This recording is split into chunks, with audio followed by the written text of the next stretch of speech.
Hello, everyone. We're going to give it just another moment to allow people to enter the room. Thank you for your patience.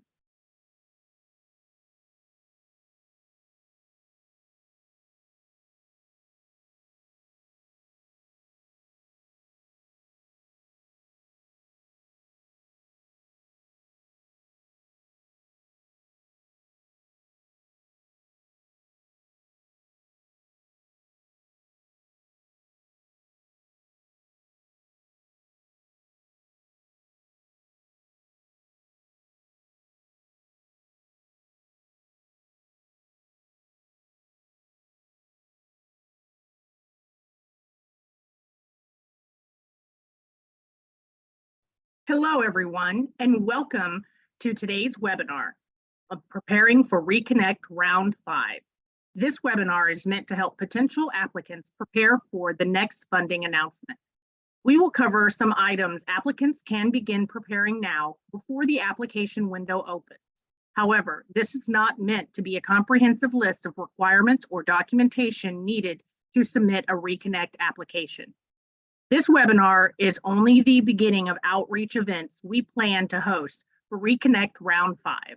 Once the funding announcement is available, we will host deep dive webinars on the application requirements, the funding announcement, and we will host a multi-day workshop and Q&A sessions. Registration for the multi-day workshop is open, and the link is posted on the ReConnect website under the Events tab. Now, we'd like to turn to how you can interact with today's event. If you take your mouse and hover over the bottom of your screen, the Zoom toolbar will appear. First, starting in the lower left-hand corner is the audio settings. You can adjust your audio settings here for today's event. Second is the chat feature. Attachments and messages from the panelists will be displayed here. You can copy those out for future reference. Third is Q&A. Please submit your questions to the presenters and panelists, and then they will answer them as time allows. Fourth is the live transcript option. Simply click the CC button if you would like to see the closed captioning. And finally, fifth is the leave button. If you need to exit today's event at any time, you may do so by clicking the leave button. And now, I'd like to turn it over to Sean Arner, Deputy Assistant Administrator for Rural Utilities Service Telecommunications Program. Sean. Thank you, Maggie, and hello, everyone, and welcome to today's webinar. You know, it's very exciting that we are able to put this on for you. I mean, you can probably gather that we fully anticipate the funding notice to be coming out soon. It's working its way through the through the various procedures, and we fully expect that the funding notice is going to be coming out very shortly, hopefully within the next week or two. But this event is basically, as was said, to help prepare you to apply to the funding announcement. It's not an overview of everything, but just some of the administrative things that you need to think about and able to do right now in order to help you prepare for applying. So without further ado, I'm going to turn it over to our presenters for the day. Thank you, and I hope you find this very informative. Thank you, Sean. Now I'd like to introduce Ken Wiseman, Management and Program Analyst. Ken? Good afternoon, everyone. My name is Ken Wiseman. I'm with the Rural Utility Service Telecommunications Program. Specifically, I work in the Technical Assistance Branch, and I'm very happy to be here with you today. Next slide, please. Today's presentation is going to cover some of the important items that you are going to need to prepare for the next round of ReConnect. We will cover system registration requirements, applicant identification requirements, a high-level overview of the authorized representative request, commonly known as the ARR, an introduction of the ReConnect program, documents you can gather now, some application tips, a demo of the ReConnect map, which will be a live demo. I'll actually go over to the website and show you how that works, where you can draw your PFSAs and have PFSAs analyzed. As well as some next steps. We'll wrap it up with a Q&A session and take as many questions as we can as time permits. Please remember that this webinar is meant to be an introduction. These are the things that you can do in the pre-application phase to get ready for the ReConnect program. It is not meant to be a comprehensive presentation of what the program requirements and components would be. We will be hosting a number of deep dive webinars, including a multi-day in-person workshop that you can actually learn about on the ReConnect website now. It's under the events page. We'll also have a number of Ask Me Anything sessions once the funding announcement is published as well. And I do want to go ahead and say we will not be taking any specific questions to the funding announcement because we can't talk about it until it's published. Next slide, please. To begin, we're going to talk about some of the important items that you will need to get started. Much of this you can complete now before the window opens. Use this time to your advantage and set up your organization for a smooth application by completing these items, at least as many of you as you can now. We will have a number of updates to the various guides that we will be using for round 5. Many of you are used to the guides that we publish. When in doubt, refer to those, as well as the funding announcement and the ReConnect regulation, all of which we'll talk about a little later. Next slide, please. Application identification requirements. All applicants, all of them, must have a taxpayer identification number, a current usda.gov registration, and a unique entity identifier.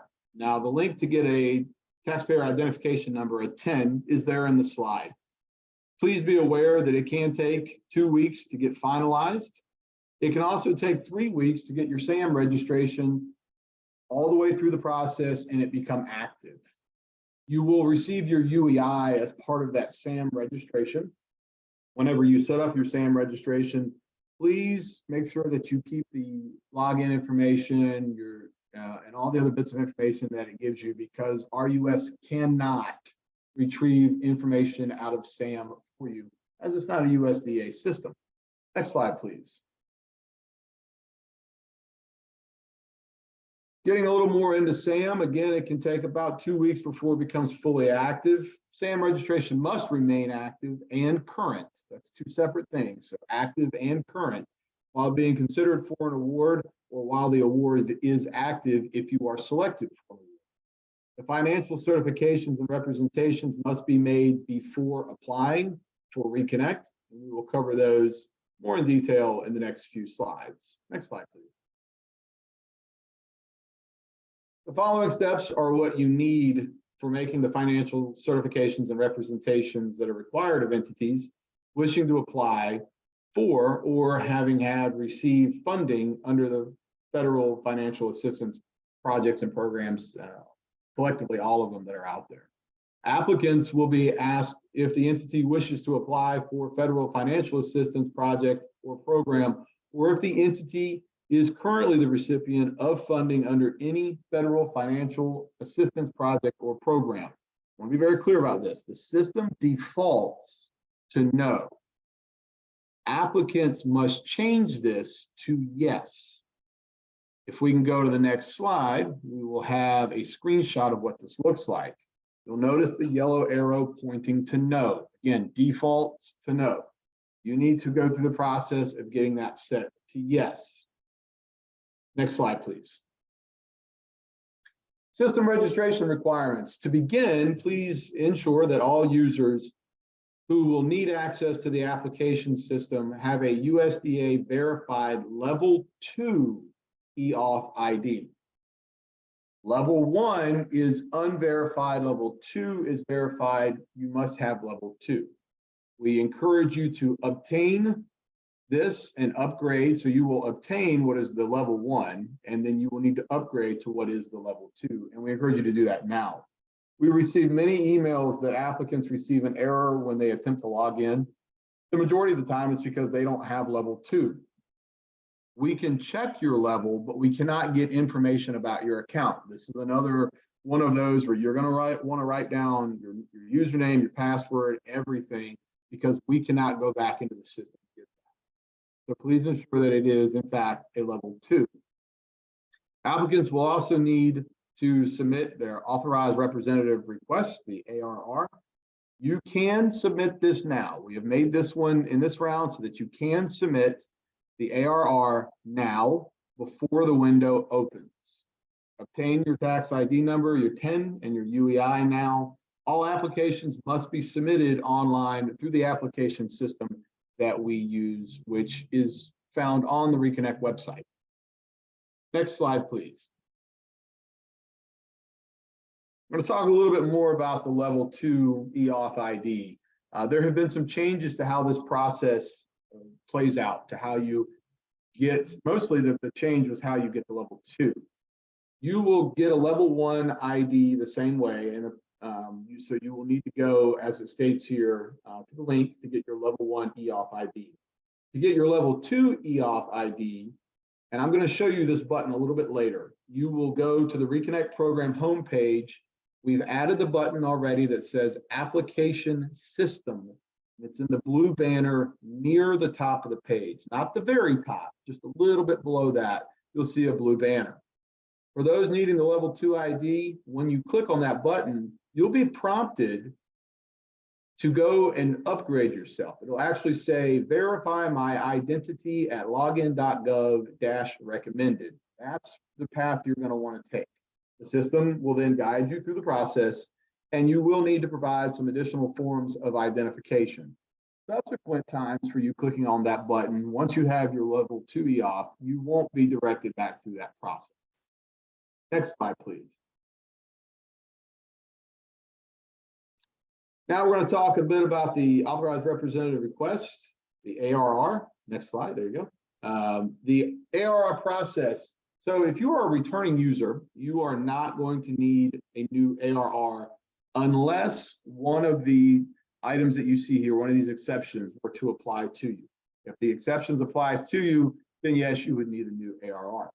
New users will need an ARR, and an ARR does require an approved resolution from your entity.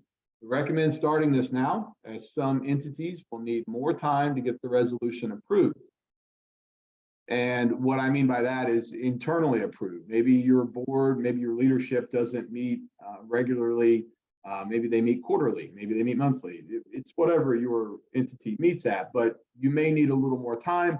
So begin working on the resolution now would be the best recommendation. A sample of the resolution for which you can use is on the ReConnect site under the Forms and Resources tab. When you go to the main ReConnect page, you scroll down about halfway and you'll see several squares. One of them is labeled Forms and Resources. That's the Forms and Resources tab. Next slide, please.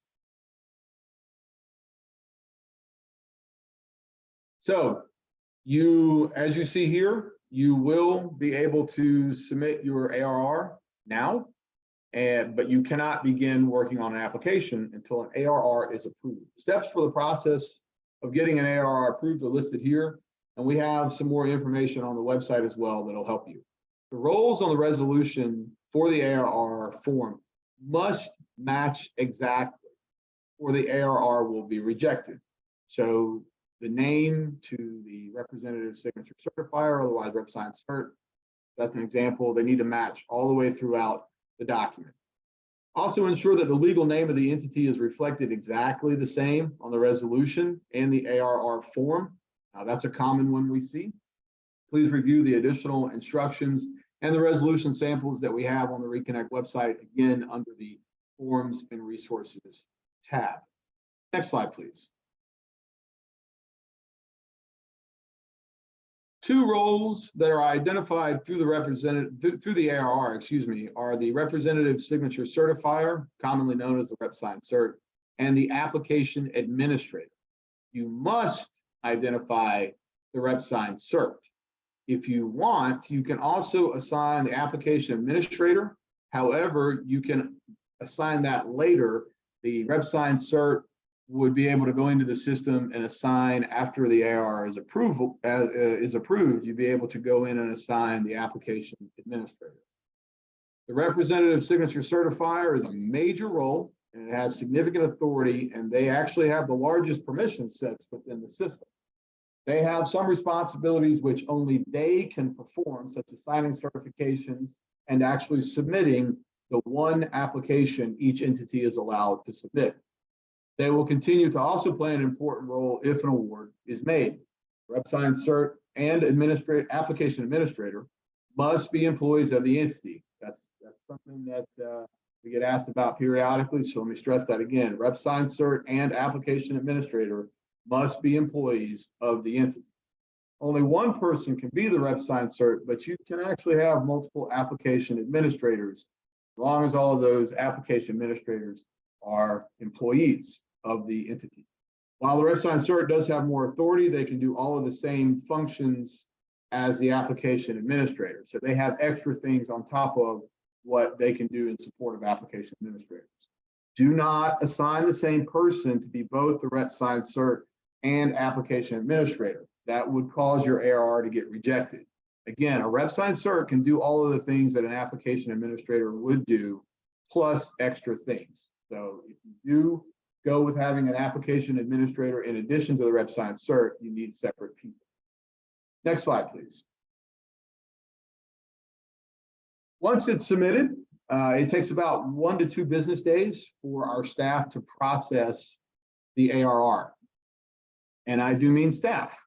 We have the actual staff of the telecom team here that review those resolutions, review your ARR application. It's not a system generated thing, it's real people. We do not work on weekends and we do not work on federal holidays. So please be mindful of those 2 elements as you move forward. A notification is sent to the person who submitted the ARR and all contacts that person included if it's approved. If the ARR is denied, only the submitter is notified of the rejection. If it's rejected, we do provide a reason, and we ask that you work to resolve the issues with quick responses. We are more than happy to discuss those. If you get a rejection and have questions or don't know how to move forward, you can submit a contact us case and we'll be happy to help you with that. Next slide, please. The ReConnect program introduction. Now we're going to get into the program itself. Next slide.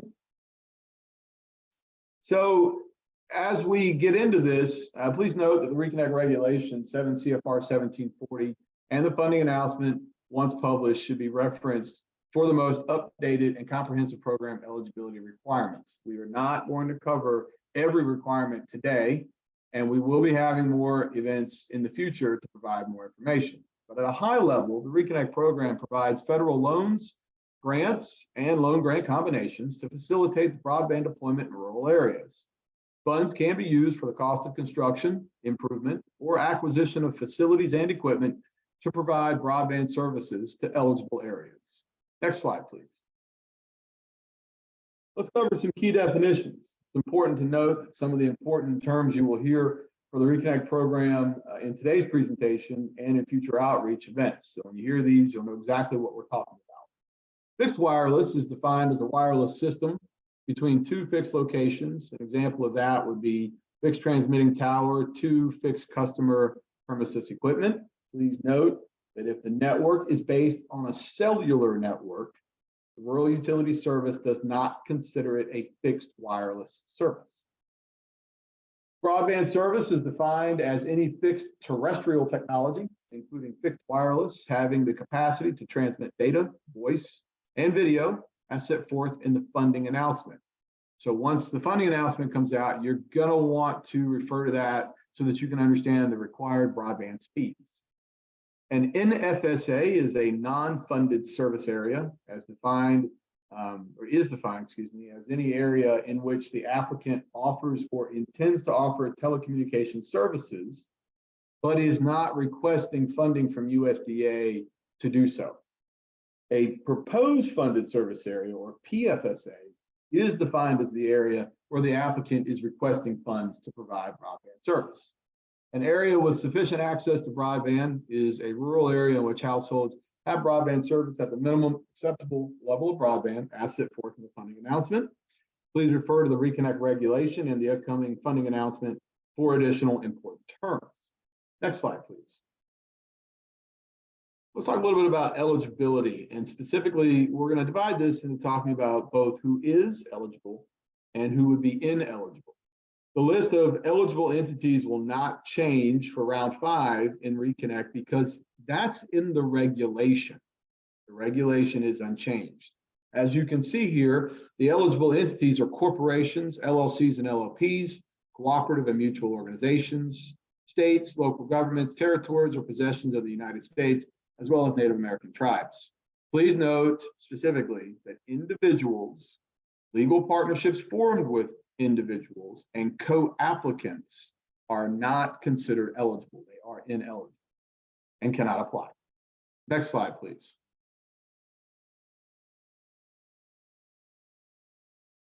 In order for a project to be eligible, the applicants must submit audited financial statements, and we will cover this more in depth in some of the upcoming slides. Eligible projects must also demonstrate a timely build-out completion within 5 years from the date that funds are first made available. That comes much later. So for those who may be new applicants, I get this question sometimes: when does the clock start? You will be specifically told, if selected as an awardee, when that funds are first made available. That is when your 5 years starts. Also, technical and financial feasibility must be proven. All project costs can be fully funded and accounted for. Facilities funded with grant funds must be able to provide broadband service for the composite economic life of the facility. And facilities funded with loan funds must provide broadband service throughout the amortization period of the loan. This is not meant to be a comprehensive list for project eligibility. Please refer to the regulation, 7 CFR 1740, the funding announcement, and any additional outreach events for more information on eligible projects. Next slide, please.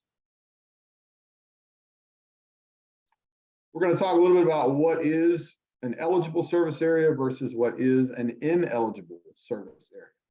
This slide here outlines some of the key factors of both eligible and ineligible service areas. Please note the service areas of existing RUS borrowers without sufficient access to broadband, as defined in the upcoming funding announcement, are eligible for ReConnect funding.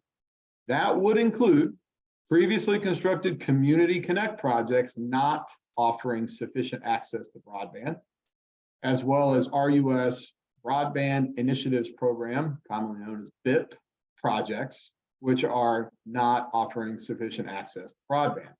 In contrast, if there are existing borrowers providing sufficient access to broadband, those areas that they serve would be ineligible for ReConnect funding. Some examples would be RUS broadband loans, including other ReConnect awards, as well as RUS Community Connect grants that are still under build-out. Please note that applicants should discuss RUS awards with their general field representative to determine true eligibility. GFRs are assigned to each state, and you can find a listing on the ReConnect page, on the ReConnect website. Slide 24. Next slide, please. Let's talk a little bit about service areas and some additional considerations. Service areas that receive federal broadband funds from the FCC may be restricted from funding. The details on what would be and what those restrictions are would be in the funding announcement. So please review the funding announcement for additional restrictions. Next slide. Some eligible cost purposes. You've got several things here. You can see an outline of what the appropriate usage of award funds would be for the ReConnect program. It is important to note that eligible costs must be incurred post-award, except for pre-application expenses. Again, these provisions would be discussed in a couple of places, the documentation we've talked about. So please make sure that you review those. The environmental monitoring aspect that you see here, up to 3% of the total 5%, allow for pre-application expenses may be used. So please be mindful of that. Please also review the regulation for more details on what those eligible and ineligible costs are. There is a section in the regulation for eligible, and then there's a section for ineligible. That way you can understand it all with clarity. If you have questions about those expenses after, we'd be happy to answer those questions for you. Next slide, please. Let's talk about ineligible cost purposes. Award funds may not be used for the items that you see here, and these are some examples. This is not meant to be all-inclusive, but acquisition of an affiliate would be ineligible, as would be the purchase or acquisition of affiliate facilities or equipment. Operating expenses And a great example of an operating expense that's ineligible would be the cost to obtaining the irrevocable letter of credit, ILOC, and as well as the indirect costs associated with it. Those are considered operating expenses and therefore ineligible. Again, the regulation goes in depth. You see some other options here, like the purchase or lease of a vehicle, other than those primarily used in construction. You can read more about that in the regulation, and we'd be happy to take questions if you have them. Next slide.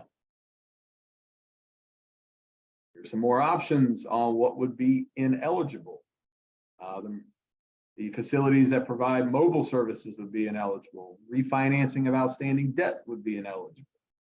Number of examples there. Next slide, please. Tribal coordination, extremely, extremely important. It is vital to coordinate with tribes early in the application process to ensure ample time to obtain the appropriate tribal certification. Any applicant proposing service on lands or crossing lands that are tribal lands must provide certification from the appropriate tribal official stating their support of the project and that they will allow construction on tribal lands. The tribal certification must include the items that you see here. This information comes directly from the ReConnect regulation. And here at USDA and the telecom program, we are very serious about the tribal approval. As you see in this slide, any application proposing service on or crossing tribal land that does not have the certification will not be considered for funding. So we encourage you in this period of time, while we await for the funding announcement, if you are thinking about a project that could cross over or directly impact tribal lands, maybe you want to serve tribal lands, please reach out to tribal officials and have that discussion. Next slide, please. We're going to now move to discuss required documents, some of the required documents that for the ReConnect application. We will not be able to cover every document needed for your application. However, many of them that we will cover today are specifically picked for today's presentation because you can gather them and prepare them now. Returning applicants should review their account section of the application to ensure that those documents still there are accurate and up to date. Those returning applicants do not have to delete account documents. However, you may want to replace them, and so we encourage you to review what is there. Next slide. The next couple of slides will cover the required account document uploads. Note that the table also explains which entity is required to submit the documents. While the account document section of the application will require multiple uploads, this is not exhaustive of all the documents that you will need for the application. Other sections such as the network section, financial section, and environmental section will also require document uploads. Those are documents that you likely already have and can begin to gather, or those that you can and should obtain now in advance of your application. We'll talk a few of these that I want to point out. The tax exempt status for nonprofit entities, the articles of incorporations for LLCs and LLPs, the articles of incorporation for nonprofits, for-profits, and co-ops and mutual organizations. Next slide, please. Here's some more broadband operation experience. I want to note that one, as you see here in the first line. It is required for all applicants. And so everyone, regardless of entity type, is going to need that one. You see here, for example, we have some others that are specific. So if you're an applicant and your company or your entity, I should say, has more than 100 employees, you're going to need the EEO-1 report. And then there are some other examples there. Next slide, please. The organizational chart, as you see here, is required of all applicants. We also want to point out that parent company documents are required if the applicant has a parent company. So if you are the subordinate in a parent-subordinate relationship, we encourage you to reach out to your parent and have the discussion now about the documents you will need. Next slide, please. Some additional required account documents. So here, resumes for key management are required of all applicants. If the applicant has a subsidiary, they will need to submit subsidiary documents as well. We will have updated guides for the next round of funding, and you are encouraged to review those once published for more detailed information on the required documents. Next slide, please. Licenses and agreements. Next section that applicants may be able to make some headway on is this, licenses and agreements. Once the application is open, this section may be completed at any time. This section is not dependent on other application sections.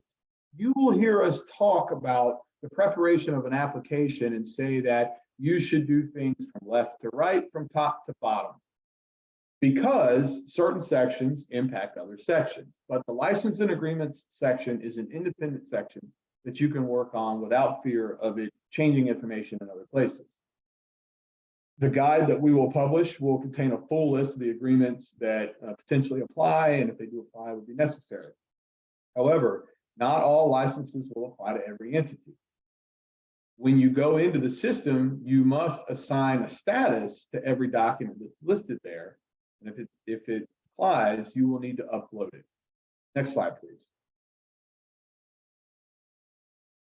Here's a list that we can show you that are common things that we would see in an application. Again, it may or may not apply to you. These are common ones that do apply. So if they do apply, you can begin collecting them. You will still need to assign a status to the document. So if you're in the application later on and you say, well, you know, this particular one doesn't apply to us, then you would mark it as such in the application. Next slide. All right, let's talk about financial requirements. Applicants will also be required to submit financial information. There are a number of items that we're going to ask you about, including audited financial statements, detailed information for outstanding and contingent obligations, evidence of all other funding necessary to support the project, financial pro formas, including 4 years of historical data, current bridge years, and 5 years of projections. Now, there are 2 exceptions that I want to discuss here. Publicly traded companies with an investment grade bond rating do not need to submit NFSAs or complete the pro forma financial projection. However, if you have that investment grade bond rating, you will need to submit the evidence as part of your application. 100% grant applicants who choose to use an irrevocable letter of credit, the ILOC, do not need to submit NFSAs or complete the pro forma financial projections. Again, you would submit the relevant evidence of the ILOC. Next slide, please.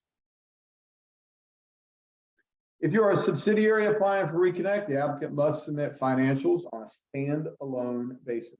Consolidated financial information for the pro forma requirement is not acceptable. The financial pro formas should include subscriber estimates related to all proposed service offerings, annual financial projections with balance sheets, income statements, and cash flow statements, supporting assumptions for the 5-year forecast period, and a depreciation schedule for existing facilities, those facilities funded with federal assistance, matching funds, and other funds. Next slide, please. Some required documents that go along with the audited financials. That's what we're going to discuss here. These audited financials are a very important piece of the application. In a previous slide, I mentioned that all applicants will be required to submit audited financial statements. The type of audit will depend on your entity type. Corporations, commercial businesses, LLCs, co-ops, mutual organizations are required to submit unqualified comparative audited financial statements. Additionally, an applicant can use the consolidated audit of a parent if the parent fully guarantees the loan, or for grant applicants guarantees the construction will be completed as approved in the application. And if not, they will repay the grant to RUS. Historical and pro forma financial information must be the applicant's own information provided on a standalone basis. If the applicant has more than one parent, then each parent's audit must be submitted and each parent must fully guarantee the award. Applicants using the parent's audits will be required to provide their own audit if awarded. Next slide, please. A little more about audited financials to avoid any confusion about what qualifies as unqualified, comparative, audited financials, etc. I'm going to literally go word for word with each of these. We get a number of questions each round about what is or isn't allowed, and these audited financials are a very important piece of the application. An unqualified opinion means the type of opinion that the auditor provides on the financial statements. An unqualified opinion is an independent auditor's judgment that a company's financial statements are fairly and appropriately represented without any identified exceptions and in compliance with accounting principles generally accepted in the United States of America, commonly known as US GAAP. Comparative refers to presenting multiple years of information so that the financial statements can be compared to previous years. Comparative financial statements show 2 or more consecutive years of information. All years have been subjected to an audit, and the auditor is providing an opinion on all years presented. Typically, only 2 years are presented, which is the minimum number of years that are required. Audited refers to the fact that the financial statements have been audited by an independent certified public accountant. The audits of our awardees must be conducted in accordance with generally accepted government auditing standards, known as GAGAs. Next slide, please. In contrast to those entities required to submit unqualified comparative audited financial statements, there are some entities that only need a single audit. Those entities are listed here: authorities, municipalities, public bodies, public power or utility districts, Native American tribes, tribal governments, higher education institutions, nonprofits, territories or possessions of the United States, and state and local government. These entities should review 2 CFR 200.501 for more information, and these entities must file the Federal Audit Clearinghouse as specified under 2 CFR 200.512. Next slide, please. There you go. All audited financials must be from the year prior to the application submission. If an application is submitted and the most recent year-end audit has not been completed, the applicant can submit the previous unqualified audited that was completed. If qualified audits containing a disclaimer or adverse opinion are submitted, the application will not be considered. Reminder, entities that are required to submit unqualified comparative audit financial statements, this means that those audited financials must include 2 or more consecutive years of information. On the other hand, if you're one of those entities that I discussed as listed in 2 CFR 200 as being single audit entities, then only the single audit is required. For government entities, financial statements must be accompanied with certifications as to unrestricted cash that may be available on a yearly basis to the applicant. Now, before we get on to the next section, please remember here that we did not cover every required document today. However, the documents we did cover are most commonly the ones you can begin gathering now. And if they're not ready, if you need to go get them made, then go get them made now. Additional application sections require various other document uploads, such as the financials, environmental, and network sections like that. Next slide, please. We're going to cover some application system tips that'll help you be successful. Changing information in early sections of the application will likely change later sections or subsections. Again, this is where we use our catchphrase of advice. Prepare the application from left to right and from top to bottom. The other big one I would tell you is if you get to the bottom of the page and you see the save button, click it. It's not there for aesthetics. The system is saving the data. Make sure that you look for those save buttons and click them. If you were to essentially bounce around because of how some of these sections are interconnected, it can result, I should say, in required manual update and saving of individual pages. So you'd have to go back and rework Be very cautious about changing project information data, service areas, and the network once you start on the financial section. Some additional examples I want to impart upon you are those listed here. The funding type of an application cannot be selected again once you select it in the beginning. So you can't change it. The application would have to be the one that you don't use. You'd have to go back and start a whole new application if you're going to change your funding type. And the reason is that there are notable differences in the different funding types when we get through their applications because of what is required. Data does not go back and forth between the two. If you are going through there, through your application, and we've mentioned before about ILOCs and publicly traded companies, and if you are one of those, if you're an entity that like that, if you're going to use the ILOC, or if you are a publicly traded company, once you answer that question, say that you are using it, it's locked. If you say you're not using it, it's locked. And so in both situations, we'll use the ILOC as an example. If you change your mind about how you want to approach the application, you're going to have to go back and start the application. Answering yes on the NFSA and the UPLF questions in the project information will display the relevant sections of the capital investment workbook and network section and relevant portions of the financial section. So again, if you make changes there, it's going to impact downstream the questions you answer. Next slide, please.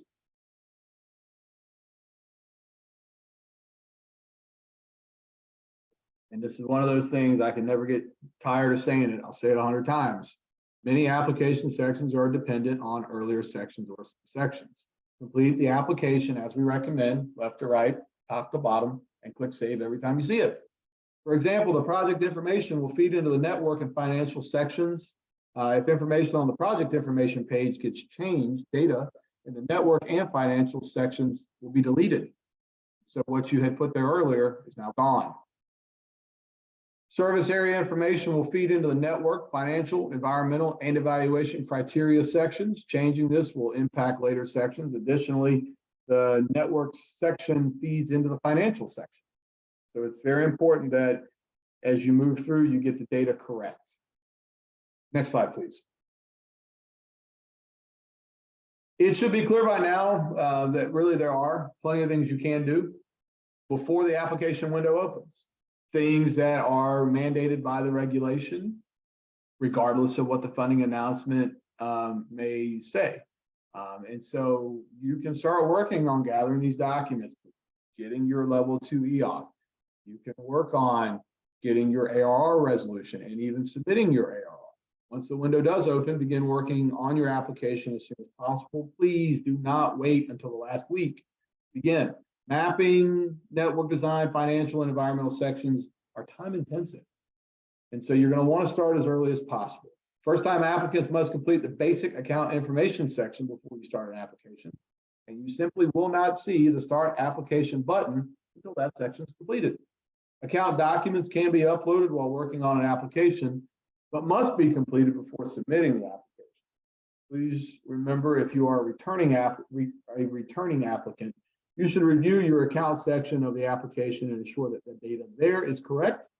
Returning ReConnect applicants do not have to delete account documents, but you may want to replace them, so we encourage you to review them. Next slide. And this is the part where I'm going to take control of the screen. And we're going to go over to the ReConnect website. I'm going to show you a couple of things. Mostly, I'm going to show you the mapping. This is the ReConnect homepage here.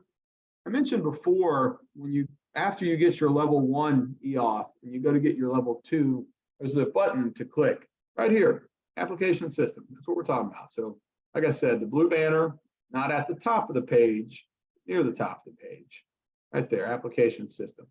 As I scroll down, you're going to see, by the way, you're going to see a number of changes to the information that's posted here. This is from round 4.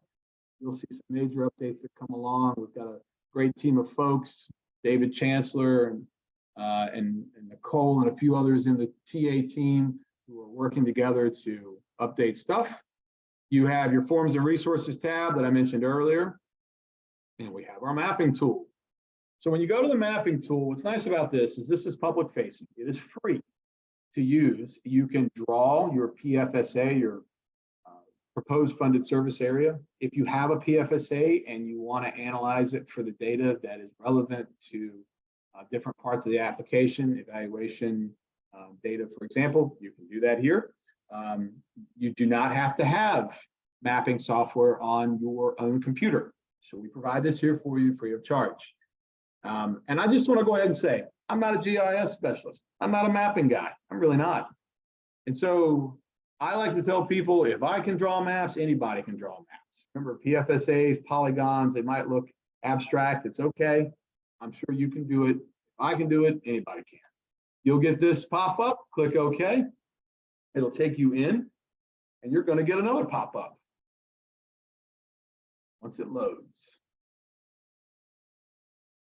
This here is extremely important because any changes from previous rounds of funding, scoring, eligibility, et cetera, that impact our maps will mean that we update the maps at the time of the funding announcement. So what I'm going to show you now, what I'm going to demonstrate now, some of it's going to look like round 4 stuff. We will update the information once the round 5 information is available publicly, and then you'll see it here on the website. So you'll come here to this page. Once here, you can see the public service area map that's here. I do want to tell you that the service area map data sets, that is a link for those of you who are looking to download the data. If you click that and go over, it'll take you over to under the forms and resources page that I pointed out a moment ago. It'll show you the descriptions and give you data that you can download. I'm actually going to take you over there a little later and show you that real quick. If you click this do not show the splash screen again, this is going to go away. So I recommend you just click OK and let it pop up each time. On the upper left side, you have your zoom button, zoom in, zoom out. You also have your home button, which will take you back to the default map extent. So if I zoom in a lot, I can just come down here and click default extent, and it'll take me back to where it started. The My Location bar, or excuse me, tool there, My Location tool is there. It'll take you right where you are. Your address bar, which is here, you can type in an address. You can also upload shape files with this cloud. I'm going to demonstrate that a little later. And we can draw a service area, which I'm going to demonstrate as well. On the top right, you have a legend. You open that up, you'll see the legend. Close it. The next one over is the layer list. The layer list contains eligibility and evaluation layers, and some of them that might be both eligibility and evaluation. This is another one of those items we will be updating when we launch the funding announcement. The third item that you see here is the base map gallery. And then the fourth and final thing here is the help bar. You'll notice that this is titled for FOA 4 instruction. That was the 4th round of funding. We launched the notice of funding opportunity for round 5.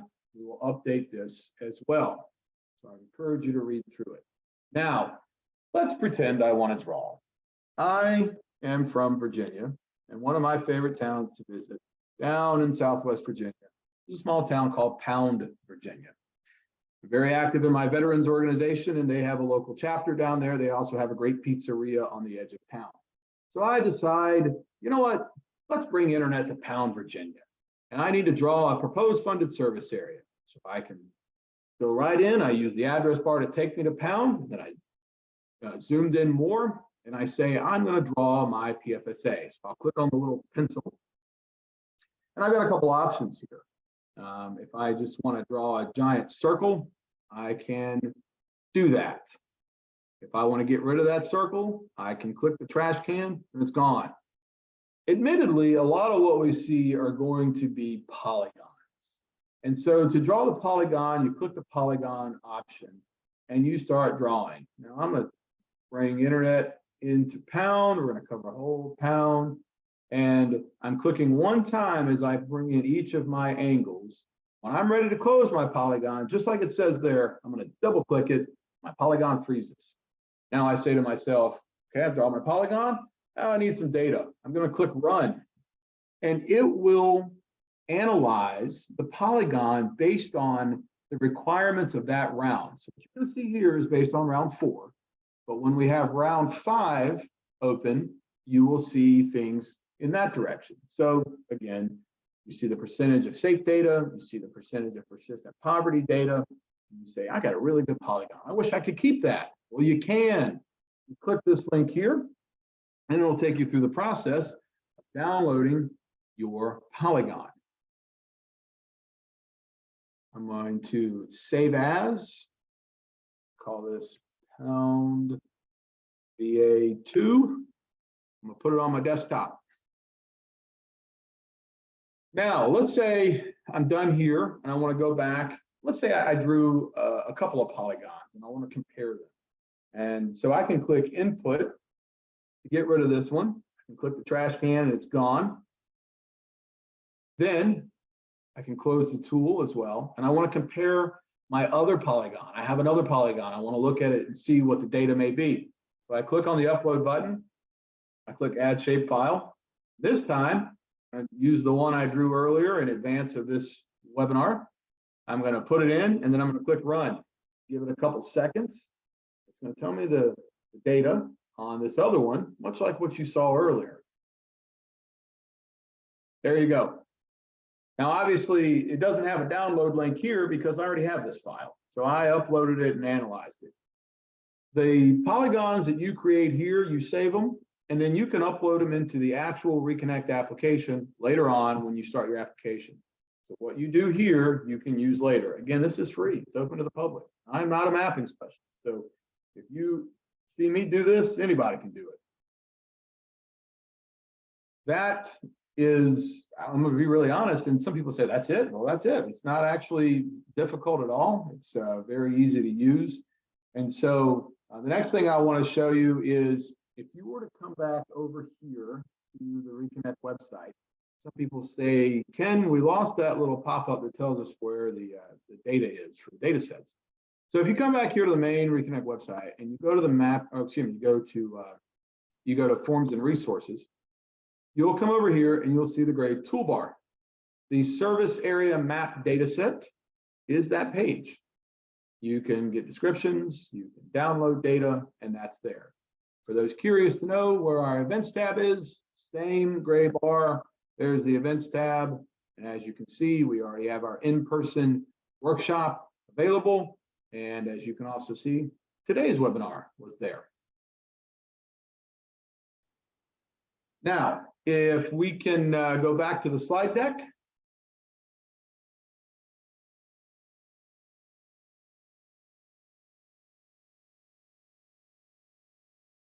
And advance on to the transition slide for next steps, please.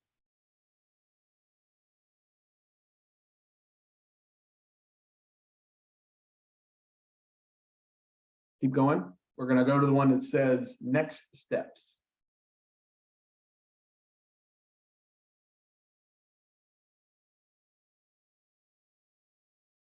There we go. Thank you. We're going to cover some next steps, including some other items that you can complete before the funding announcement is published and application window opens. Next slide, please. It is important to note that a ReConnect application is informed by a number of documents, and you see that here. The funding opportunity, the notice of funding opportunities you see there, the NOFO, the regulation, and the various guides we have, they really do come together to give you all the application requirements.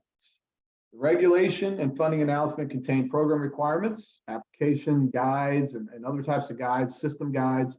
Should also be your go-to for completing the application. The guide will contain tips, tricks, screenshots, and other details that explain exactly where to enter information, as well as important explanations of document uploads and more. I live by those guides. They're super easy to use.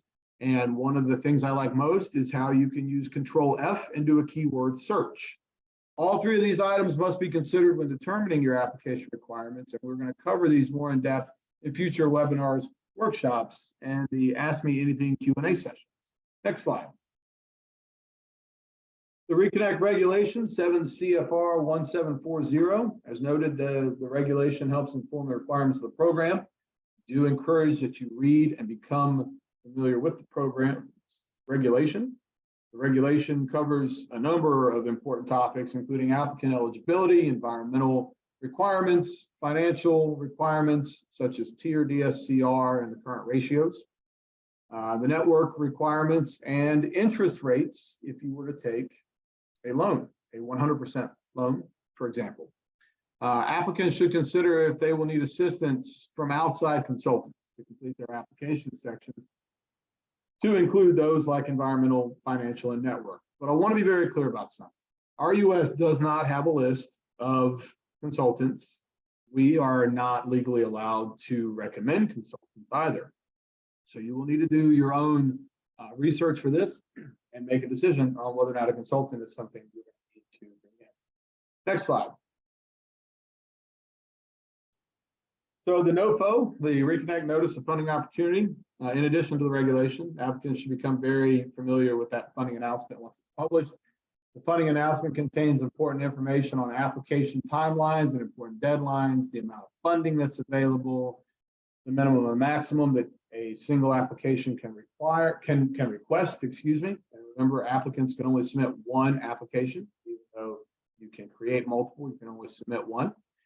The types of funding and the matching requirements would also be found in the NOFO. The definition of sufficient access to broadband, speed requirements when you build out, as well as the scoring criteria, otherwise known as the evaluation criteria, also be in NOFO. Next slide, please. Only loan applications are not considered competitive, and therefore they're not competitively scored. They'll be accepted and evaluated on a rolling basis. But just because the loans aren't expected to be judged, just because we accept them on a rolling basis, does not mean you should rush through them and submit a loan application quickly. We'd rather see a complete, thorough, thoughtful project and its corresponding application, rather than have to have one where we have a lot of questions.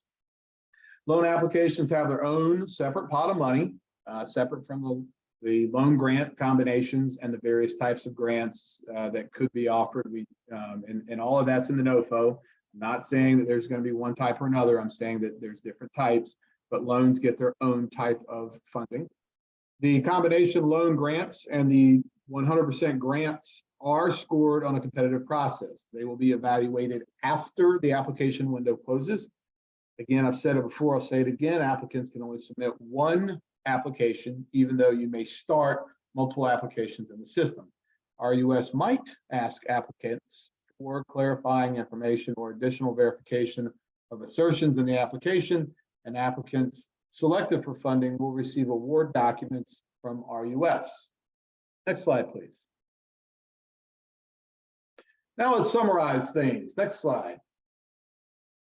What you can do now. Remember, every user will need to have a level 2 eAuth ID if they're going to have access to the system.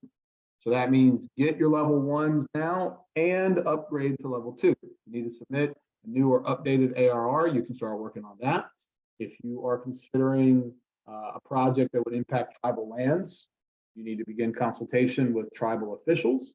Please read and understand the ReConnect regulation, assemble your account documents as necessary, prepare your historical and performance financial data, obtain your audit, assemble your market research, begin considering your PFSA, and ask yourself things like, does service already exist and what speeds are already there? Who are the current providers that might otherwise be a competitor?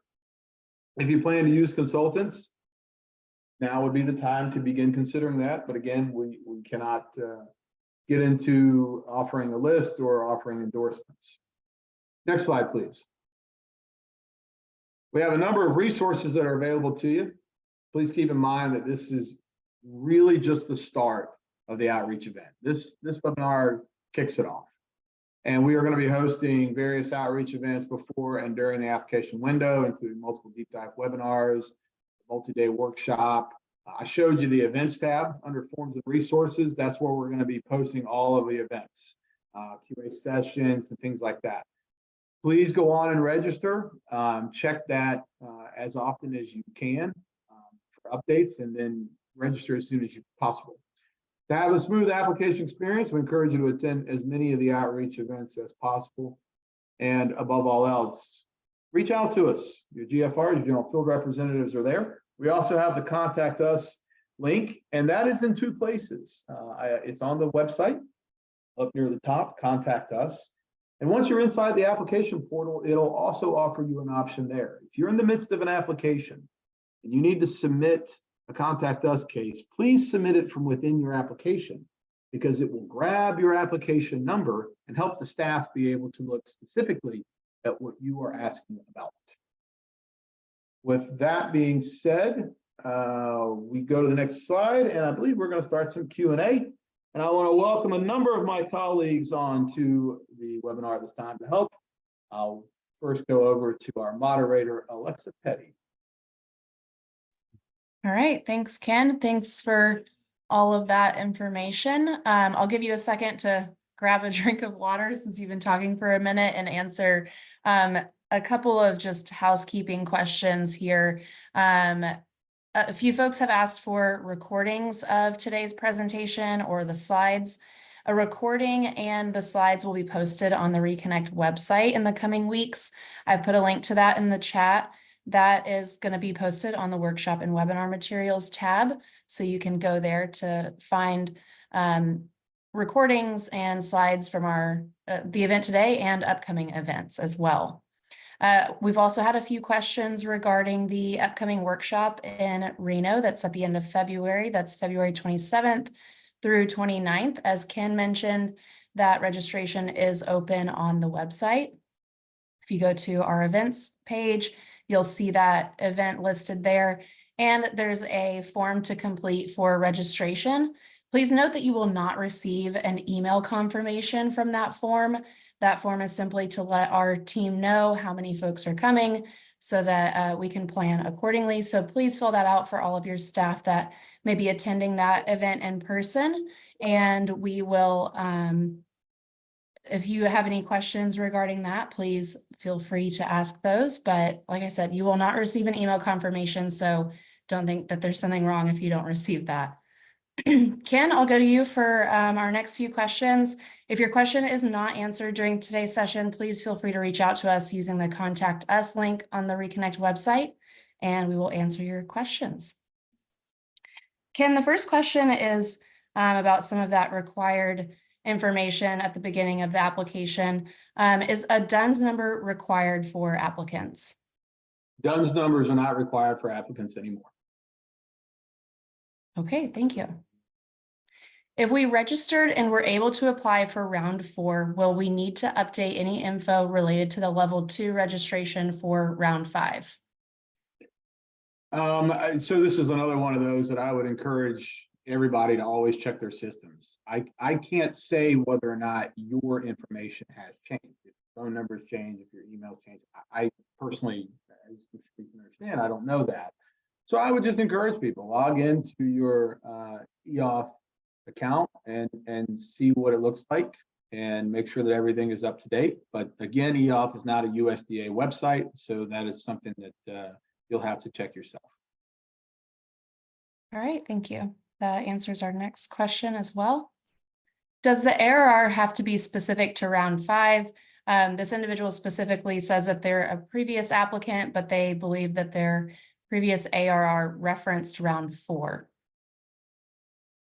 So ARRs are, they're not round specific. They are, we tend to gather information about the programs as a whole. So for example, all of ReConnect. What I would say to them is if they want to submit an inquiry through the Contact Us, provide their entity's name, and we will be happy to go check their AR status. They can, but if they applied for, as I mentioned before, if they had an ARR in round 4, there's a really good chance that they're just going to be fine unless some of the exceptions, like for instance, if their website search changed, we would need a new resolution. But if they want us to check, I'd be happy to take that question through the Contact Us. All right, thank you.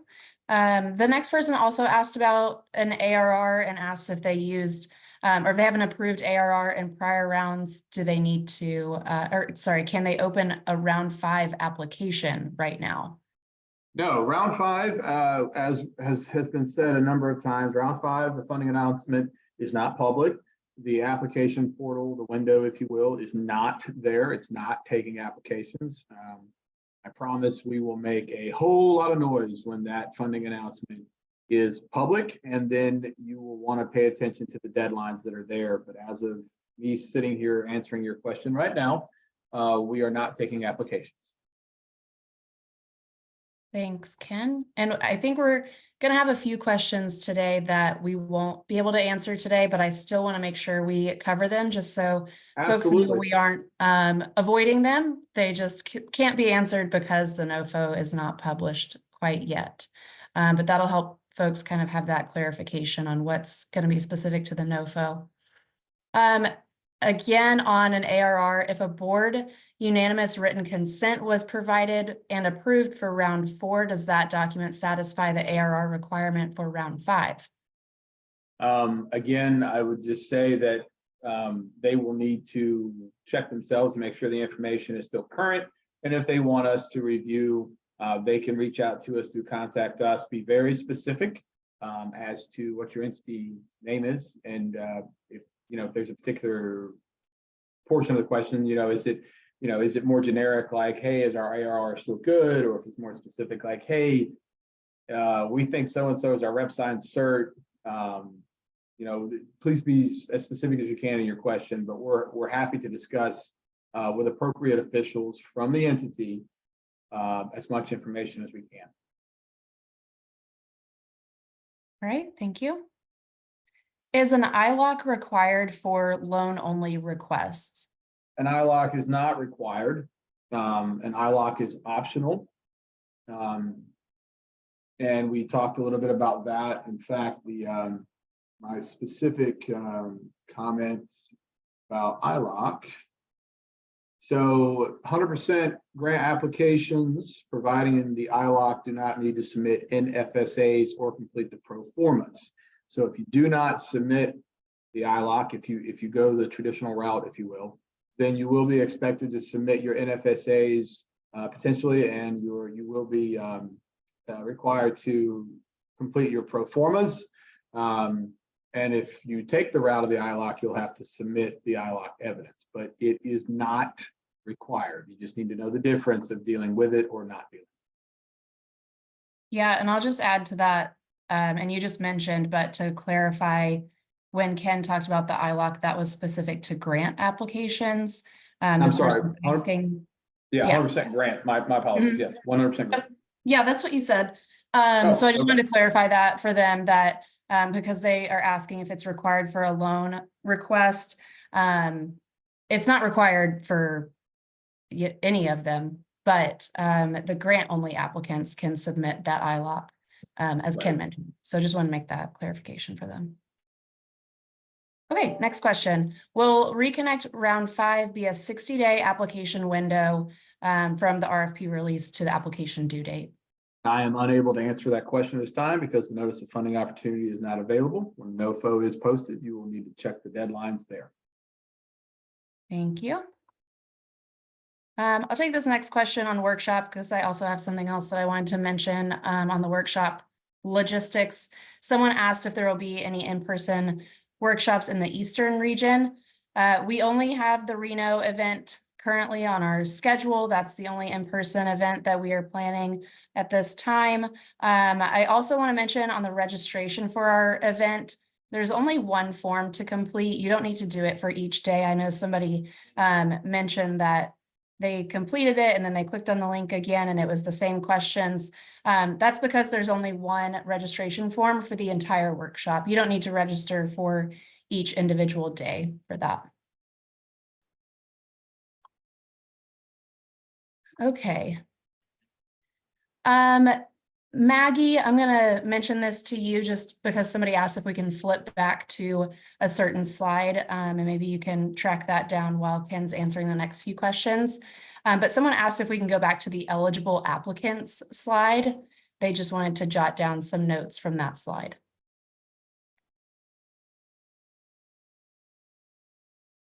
And like I mentioned, these slides will be provided on our website as well. Yes, and I would also say to that person that there's, you know, as much as we put in these slides, I would strongly encourage you to go read 7 CFR 1740, the program's regulation, because it will offer the most authoritative example of everything that there is about eligible entities as well as ineligible entities. And it's important to be aware of both. So I would encourage them to look for the regulation. You can Google directly 7 CFR 1740. You can go to the ReConnect website and find it there as well. And if you have difficulties, please reach out to us in the contact us link. Great, thanks, Ken. Oh, there And it is. Maggie got Very it nice pulled up slide. for us. Thank you, Maggie. There you go. Thanks, Maggie.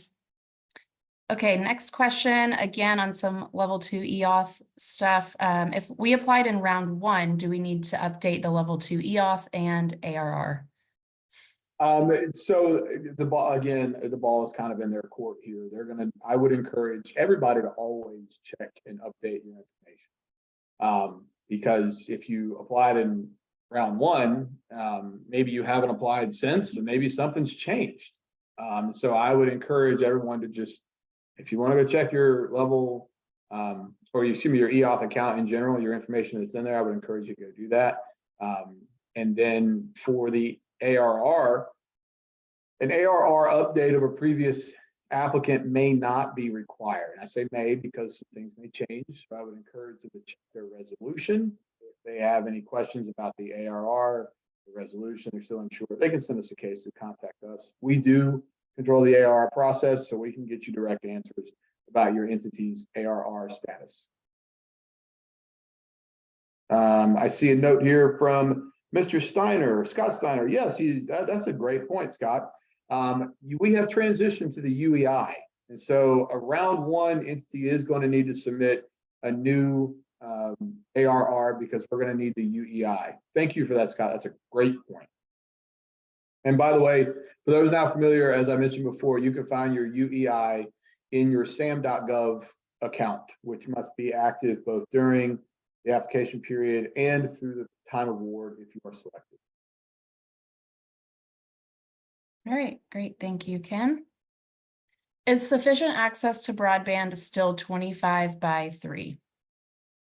So sufficient access to broadband and all relevant broadband speeds are items that are notated in the notice of funding opportunity. Because the notice of funding opportunity is not public, I cannot make comment to that.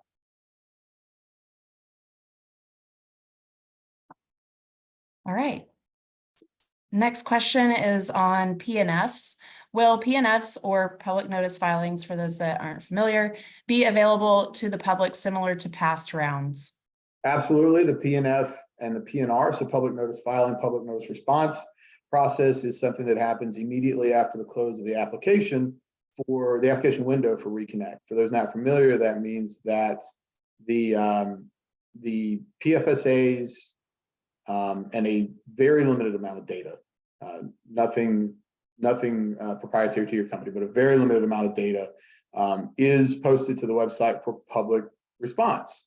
So those other ISPs in your area may come in and say, wait, we serve in this area too, and according to this polygon that's posted here, we want to tell you that we serve this area. It's more than just them telling us that they serve in an area, and you can go to our website and learn more. But there will be a PNR PNF period immediately following the close of the round 5 application window. Okay, thank you. How many years of audit reports are needed to apply? So we talked about the 2 different types of entities, those who must submit a comparative audit and those who are allowed to submit a single audit. So you need to understand, based on 2 CFR 200, which type of entity you are. And in these slides, I think another thing too is that sometimes people ask about, is it 2 years of this and 5 years of that? And so there's a number of things that have periods of time. And I would encourage you to read through that so that you can understand it. Specific to the audit, what we're talking about here is you're going to need to know the difference between whether your entity has to be comparative 2 years or singular 1 year. And I would encourage you to read 2 CFR 200 as well as the relevant documentation about our program to understand that. Okay, thank you, Ken. What are the minimum financial requirements for applicants? For example, is there a matching requirement? So the requirement for the absence of a requirement, whichever one it may be, for matching funds, basically, do you have to or do you not have to? That's detailed in the notice of funding opportunity. So when it comes out, you will see the different types of loans, grants, and loan grant combinations. And you will be able to read in the notice of funding opportunity which would have grant requirements. I just cannot get ahead of the agency and our leadership right now to answer that more in depth, but I will point you to the funding opportunity once it's published. And we're going to have, this is where we insert and say, you know, when that does come out, that funding announcement, we're going to have a whole webinar discussing that funding announcement. And so the types of matching requirements would be discussed there, and not just whether one is required or not, but also the percentage of matching funds that you may have to put into it. And so I would encourage you, as much as I cannot directly answer your question, I would encourage you to A, watch for the funding announcement to come out, and B, watch the events page to sign up for the webinar that covers that funding announcement. Yeah, and I'll add to that. Ken provided an overview today as well on the financial requirements, kind of generally from the regulation. There's more information in there for you to read about financial feasibility of a project, things like that.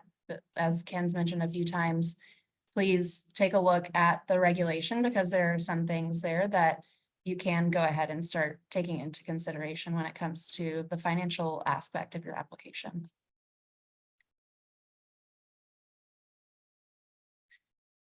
Okay, the next question is about our map and one of our layers. Are RDOF areas considered ineligible service areas?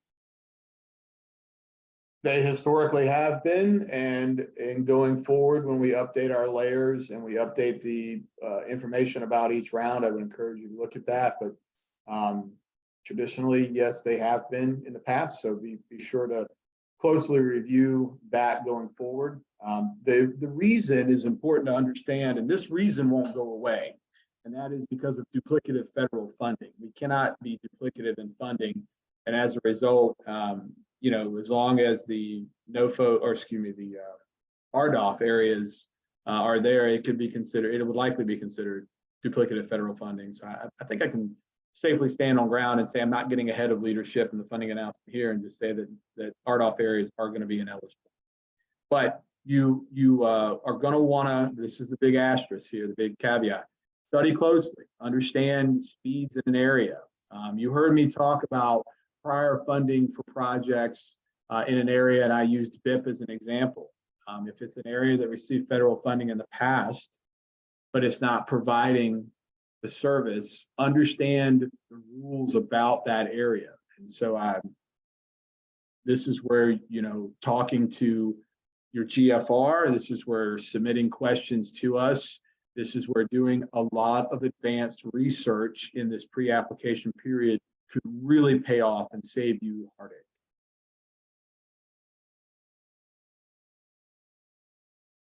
All right, thanks, Ken. And as Ken demoed earlier on our map, we have a bunch of different layers that, like he said, will be updated for round 5. So be sure to take a look at those. And they are noted as either eligibility or evaluation layers or both. So make sure that you're taking a look at that whenever you're considering your project location. Okay, the next question is on tribal certifications. If a tribe is submitting a project on its own tribal lands, are they required to provide a tribal certification? No, obviously, you're going to be demonstrating in the information about yourself that you are a tribe. And so as long as you are talking about your tribal lands, that would be enough for us to know that you would be serving, you would be eligible to serve your own land. All right, thank you. Ken, you touched on some of the operating expenses earlier in the presentation. Somebody asked if you can just provide a couple of examples of what would be considered an operating expense.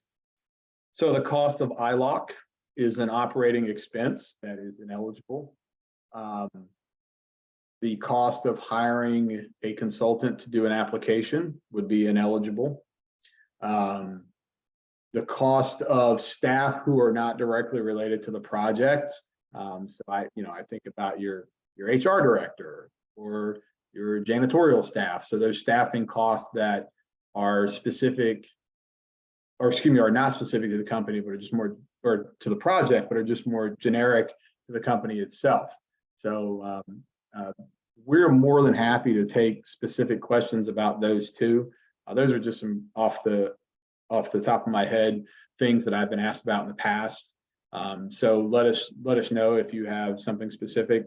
And it's not always just about staff. One of the examples we used in the slide deck was purchasing equipment not directly related to the project. And so, if you go out and you say, we're going to trench this entire project, but you propose buying 10 bucket trucks, we might have some questions about that, because you're trenching. Why would you need to go aerial? But if you've got aerial in your project, then we would be looking more positively upon those bucket trucks that you might need. So just be prepared to explain it. And if you have questions, by all means, send them to us now. Contact us. We'll be happy to get you some direct answers. All right, thanks, Ken. If you're applying for a 100% loan and a challenge shows for part of your PFSA as covered, will that disqualify the entire application, or is the applicant able to remove the covered area? In the PNF process, if the PNF process renders a part of your PFSA ineligible, then yes, the whole project is ineligible.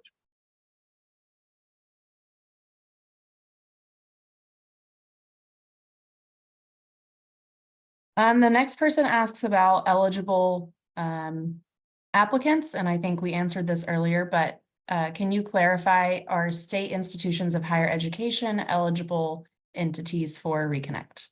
Yeah, so your public schools, and I'm talking like public colleges, public community colleges, public elementary schools. The public school systems are considered an institution, an element of government. And so they would be considered in the case of a school system, it'd be local government. In the case of a college, a public college or university, it would be an institute of state government. And so yes, public school institutions are considered approved types of entities that may apply.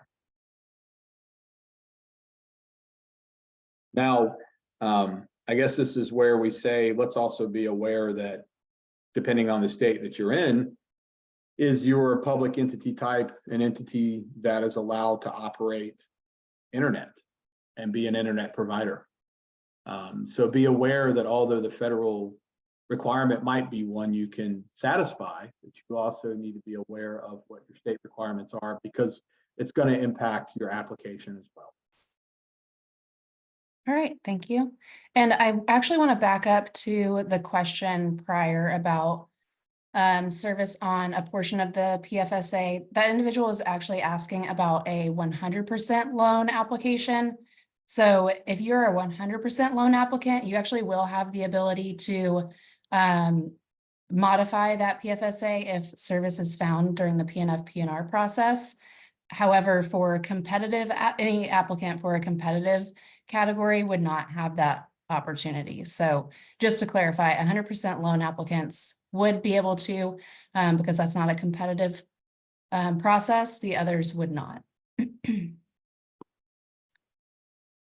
Okay, the next person said they understand that we can't provide the content of NOFO 5, but are we able to provide an idea of when it will be released to the public? Sorry, I can't do that either. Okay.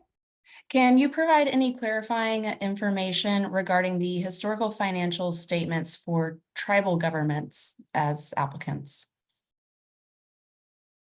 I'm sorry, read that again. Sure. On historical financial statements, can you provide any clarification on the requirements for that for tribal governments that are applying? I guess I would need to know more of what they're referring to. If they want to submit a contact us case to us, we'd be happy to look into that for them. Okay, sounds good. Is the applicant required to be the owner of the network or system? Yes, in accordance with the regulation, the awardee has to be able to legally own and operate, and then they would become the owner. You heard me talk a little bit before about types of institutions that apply, and I believe that they were a school, some type of school. And I made the comment about being able to legally own and be equipment and be ISPs. And so, yes, if you make reference to the regulation, it clearly stipulates that you have to be able, you are going to be the owner operator. And that's going to be something that you attest to as well. We have a piece that is known as the legal agreement. The legal agreement, as well as the contracts and award documents that you sign. One of those things is that you are able to own and operate this equipment. All right, thank you. The next question is related to the NOFO. Someone asked if the scoring criteria is going to be the same as in previous rounds. Specifically, will a for-profit corporation receive the same amount of points as a co-op? I am unable at this time to comment on the scoring requirements that would be set forth in NOFO 5, as NOFO 5 is not public. Thank you. For this next one, I don't know if you want to pull up your demo again of the map, but someone asked if the ReConnect map, all the gray areas with previous applicants, if that would be ineligible areas for applications in round 5. Oh, no, I don't need to pull that up. So what that's known as, there's a layer that we commonly use and we update on a rolling basis. It's known as the protected broadband borrowers layer. If you go and you look at that, those protected broadband borrowers are most likely going to be ones that are, those areas would be ineligible. Where we discuss that, you heard me in the slides, and I used BIP as an example. Reach out to your GFR, reach out to us at the national office through the Contact Us link. If you want to have a discussion about the service that they are currently providing, but that protected broadband borrower layer at a bare minimum, if you're going to look in serving in that area, you're going to be asking a lot more questions of yourself about what speeds are there and how much protection they have. And that, again, that layer is updated on a rolling basis. And so I would just tell you to reference it on a continuous basis. Okay. Thank you. And then I did want to make one other note on an earlier question about the operating expenses as well. Somebody asked about examples of eligible and ineligible expenses. I wanted to note that the consultant fees can actually fall under pre-application expenses and or professional services. So professional services includes things like engineering and accountant or consultant fees. So whenever you're completing your application, that's how you would classify it, or as a pre-application expense, just kind of depending on what those services looked like. But if you have any questions on specific operating expenses, like Ken said, and what's eligible and what's not, if you have any specific examples that you want to know about, please send those to us. Don't feel like you need to guess on whether something's eligible or not, because we can help you figure that out. Yeah, and I'll reinforce everything that Alexa just said. That, you know, these sometimes the terminology that's used may not be clear. So if you have a specific example, we'd love to hear about it. We'd love to know about it. And so please reach out and let us know so that we can get you not just general answers, but specific answers. So Alexa's 100% right with how things can be different in the context of one question or the context of another question or how somebody thought they said it. Please just reach out and let us know. Great, thank you, Ken. With that, we are actually at time for today's event. As I mentioned, if your question was not answered during today's session, please feel free to submit a contact us question to us using the link available on our website, and we will answer your questions. It comes directly to the RUS team, so we can help you answer those questions and get you a response that will help you prepare for your application. Thank you all for joining today. Thank you, Ken, for presenting, and we will see you all at our next event. Take care, everybody.